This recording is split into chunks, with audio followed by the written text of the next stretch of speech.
नाज़रीन, बड़ी इंटरेस्टिंग खबरें हैं, इंटरनेशनल भी और पाकिस्तान के अंदर से भी।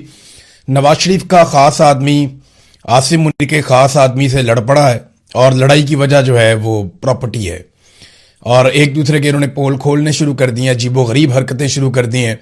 ये बड़ा मज़ेदार एपिसोड है, ये मैं आपके सामने रखूंगा कि ये क्या हुआ, कैसे हुआ और पाकिस्तान में जिस लेवल की चोरी की जा रही है इसके एक और यानी ये सबूत तो पहले भी मौजूद था, लेकिन इसको दोबारा से ये जब चीज़ें मंजर आम पे आती हैं हर मरतबा बड़ी तकलीफ होती है। तो कुछ ऐसे फैक्ट्स हैं जो मैं आपके साथ शेयर करूंगा, आप हैरान हो जाएंगे।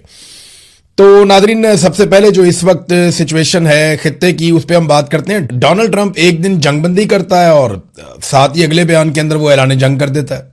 यानी आप डोनाल्ड ट्रंप को प्रिडिक्ट नहीं कर सकते। ये अमरीकी तारीख का एक अजीबोगरीब किरदार है। एक पोस्ट करता है कि हमने अपने अहदाफ हासिल कर लिए हैं, हम जंग जीत गए हैं, जो काफ़ी है। और फिर अगली पोस्ट में कहता है कि ईरान दुनिया के लिए बदस्तूर एक खतरा है जिसे हमें ख़त्म करना पड़ेगा। तो एक डोनाल्ड ट्रंप की पोस्ट से ऐसा लगता है कि जैसे ईरानी बहुत अच्छे हैं, मामला हल हो गया। एक से ऐसा लगता है कि उनसे बुरा दुनिया में कोई नहीं और मामला अभी हल नहीं हुआ। एक बयान में कहता है कि ईरान को हार मानना पड़ेगी, अजीब लोगों से हमारा पाला पड़ गया है, वो काफ़ी ज़हीन भी हैं, बहुत सख्त गिर हैं। अगले बयान में डोनाल्ड ट्रंप साहब ये कहते हैं कि ईरान हमारी मिन्नतें कर रहा है मुआहदा करने के लिए और हम उनसे नहीं करना चाह रहे। अब जो लेटेस्ट डोनाल्ड ट्रंप का इस हवाले से स्टेटमेंट है, वो स्टेटमेंट ये है कि मैं जल्द ईरान की भेजी हुई तजावीज़ का जायजा लूंगा। देखिए, ईरान ने पहले तजावीज़ भिजवाई और पहले अमेरिका ने भिजवाई, ईरान ने नहीं मानी, फिर ईरान ने भिजवाई, अमेरिका ने नहीं मानी, फिर ईरान ने तरामीम करके भिजवाई, उसके ऊपर पंगा पड़ गया। अब ईरान ने फाइनली और तजावीज़ भिजवाई हैं और इतला ये आ रही है कि एक तरफ से कोई 9 तजावीज़ आई, अमेरिका की तरफ से कोई 14 या 15 तजावीज़ जो हैं वो ईरान ने भिजवा दी हैं। ये अभी किसी को भी कंफर्म नहीं है, सब अपनी अपनी बातें कर रहे हैं। एक्चुअली जो मुज़ाकरात हैं वो पाकिस्तान करवा रहा है, अमेरिका और ईरान के बीच में चल रहे हैं, एक दूसरे को तजावीज़ भिजवा रहे हैं। जिस वक्त इनकी नीयत होगी ना दोनों मुल्कों की, ये बड़े आराम से मुज़ाकरात कामयाब हो जाएंगे। जब तक इनकी नीयत नहीं है ना, ये जो मर्जी कर लें मुज़ाकरात कामयाब नहीं होंगे। तो यहां पे डोनाल्ड ट्रंप ने कहा कि मैं जल्द ईरान की भेजी हुई तजावीज़ का जायजा लूंगा, मगर मेरे ख्याल में यह काबिल कबूल नहीं होगा क्योंकि उन्होंने गुज़िश्ता 47 सालों में इंसानियत और दुनिया के खिलाफ जो कुछ किया है इसके लिए उन्होंने अभी तक कोई बड़ी कीमत नहीं चुकाई। यानी अब डोनाल्ड ट्रंप एक मरतबा फिर जंग की बात कर रहा है। तो जंग की बात में ना एक बात आप जहन में रखिएगा कि सेंटकॉम के जो कमांडर हैं उन्होंने डोनाल्ड ट्रंप को ब्रीफिंग दी थी अभी हाल ही में, और इसके बाद एडमिरल ब्रेड कूपर इनका नाम है। इन्होंने 26 फरवरी को जब दी थी ब्रीफिंग तो 28 फरवरी को अमेरिका ने हमला कर दिया था। इस मरतबा इन्होंने दोबारा डोनाल्ड ट्रंप को एक ब्रीफिंग दी है कि क्या क्या कुछ किया जा सकता है ईरान के खिलाफ, वो कौन से 3 फौजी ऑप्शन हैं जिनके ऊपर अमल दरामद किया जा सकता है। मैंने आपको वो रिपोर्ट भी किया था। अब यही जो सेंटकॉम के कमांडर हैं इन्होंने इसराइल से भी राब्ता किया है और इसराइली चीफ ऑफ स्टाफ ने हमांगी पैदा करने के लिए, क्योंकि अगर हमला होना है तो इसराइल ने साथ मिलकर हमला करना है। और इस मरतबा अरब ममालिक में भी बहुत सारे दिफाई साजो सामान वो ले रहे हैं, उनकी भी तैयारी है, वो अब किसी और पिच पे हैं। पिछली मरतबा हालात कुछ और थे, इस मरतबा हालात थोड़े से मुख्तलिफ हैं।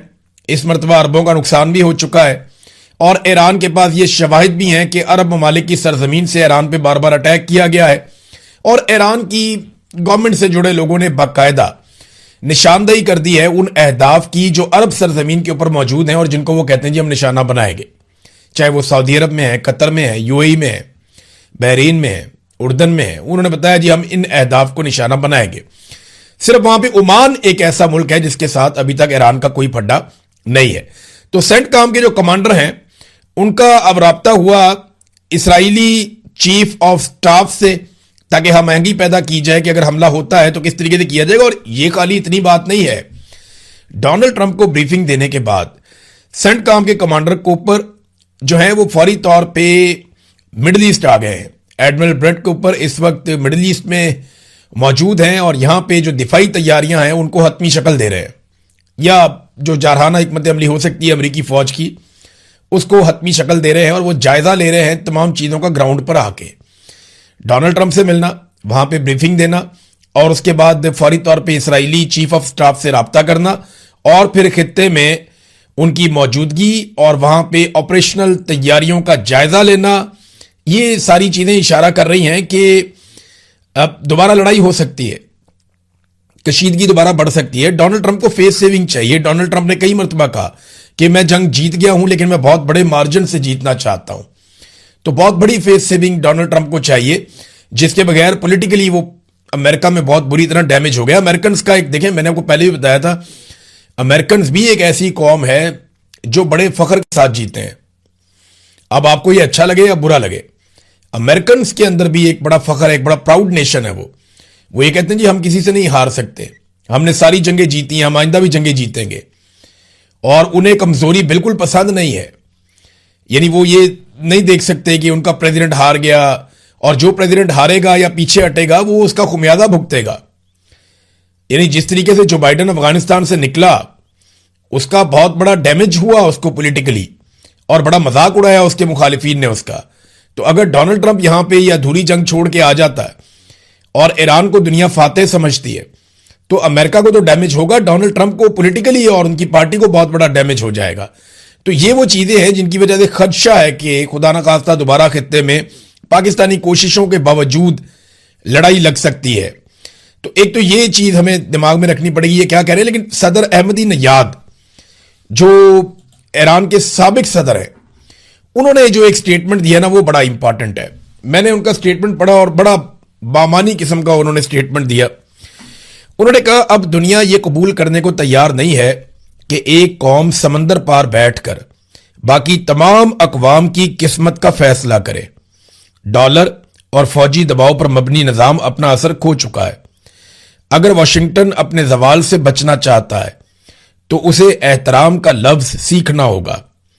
हम कोई कानूनी नहीं है, हम हजारों साल पुरानी तहजीब हैं। ईरानी सरजमीन पर उनका किया गया हर हमला दुनिया के इस हिस्से में उनके असर रसूख के खात्मे को मजीद तेज करता है। वो ये करते हैं जितना वो हमारे ऊपर हमला करते हैं ना, इससे दुनिया में उनका असर रसूख कम होता है, अमेरिका का उससे बढ़ता नहीं है। और डॉलर के हवाले से मैं अभी आपको, क्योंकि यहां पे बात हुई कि डॉलर के जरिए से और फौजी दबाव के जरिए से दुनिया को कंट्रोल करते हैं, तो यहां एक बहुत बड़ी खबर है, ये भी मैं आपको पढ़ के सुना देता हूं। चीन और रशिया ने एक बड़ा कदम उठाया है। वर्ल्ड अफेयर्स नाम की जो एक वेबसाइट है उसने ये खबर भी जारी की है और आलमी मीडिया में छप भी रही है। चाइना ने 2 बहुत बड़े कदम उठाए, लेकिन पहले आप ये देख लें कि Russia and China started trade in Russian ruble and Chinese yuan currency only stopping using dollars. वो ये कहते हैं कि रूस और चाइना जो है वो रशिया और चाइना की करेंसी के अंदर ट्रेड करना शुरू हो चुके हैं और सिर्फ इसी में वो ट्रेड करना चाहते हैं ताकि डॉलर का रास्ता रोका जा सके या डॉलर के इस्तेमाल को कम किया जा सके या उसको रोका जा सके।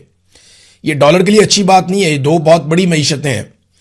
अगर इनके नक्शे कदम पे 1-2 और मईशतें चल पड़ी, फर्ज करें अगर कल को जर्मनी कहता है कि हम यूरो के अंदर ट्रेड करेंगे, हम डॉलर में नहीं करेंगे।